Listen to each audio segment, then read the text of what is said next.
samahan niyo na naman ako. At dahil off nga natin, inaya kong aking mga kaibigan na kami ay maglakad-lakad. At ito nga, napagdesisyon na namin na umahon kami sa taas ng bundok. At ito nga pala guys, pupunta kami ng Likapitos. Mula dito sa kanang tatayuan ko, ay matatanaw ko ang Acropolis. At yun nga pala guys, alam niyo ba sa paglalakad-lakad namin, yung aking mga kasama ay talaga namang pagod na pagod na. At yung isa dyan na nagrereklamo na napakadami daw ng hagdanan.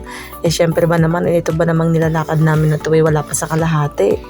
Eh yung isa kong kasama nga pala ay injured. At yung isa naman ay talaga namang pagod na pagod at umupo na at hindi na kinaya ang paglalakad.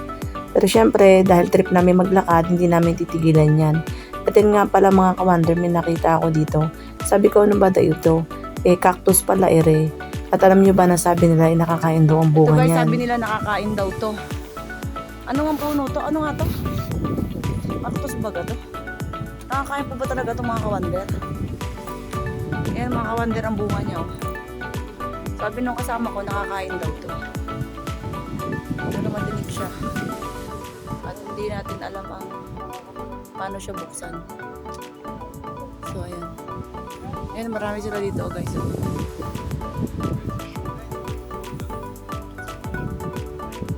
Ayan mga kawander. So, gusto ko sana buksan siya. Ah, ito pala siya mga kawander, ang loob niya. Ayan. Hindi ko lang talaga alam kung nakakain talaga siya.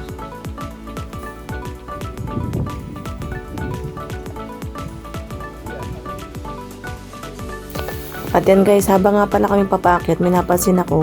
Sabi ko sa kasama ko, ano ba to? Ano yung aloe vera? Kasi pagka nakalaka ba naman ng dahon, pero sabi niya hindi raw eh. At finally, narating na namin ang tuktok. At ayan guys, makita niyo yung flag ng Greece.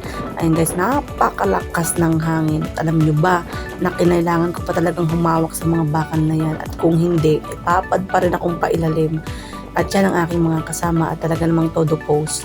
At yung isa dyan, gusto pang magpakuha ng picture. Aba, talaga namang hindi mapigilan kahit pagkalamig-lamig at pagkalakas-lakas ng hangin. Kita mo, tinawag pa ako.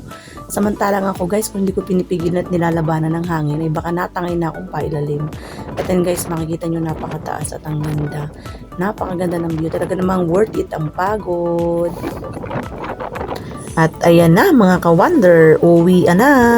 At dahil uwian na nga tayo, maglalakad naman tayo ng pababa. At enjoy na namin syempre ang lakad namin pababa. At alam nyo ba mga ka-wonder ko anong trip namin? Kung paano kaming umakyat na lakad, ganun din kung pabalik. Ang lakas ng trip namin, talagang lakad pa more. At alam nyo bang inabutin kami dyan ng medyo papatak-patak ng ambon. Pero okay lang, nag-enjoy naman kami. Salamat mga ka-wonder sa inyong pagsama. Hanggang sa muli. More videos pa po ating i-upload. At sama ko kayo. Bye-bye. Thank you for watching.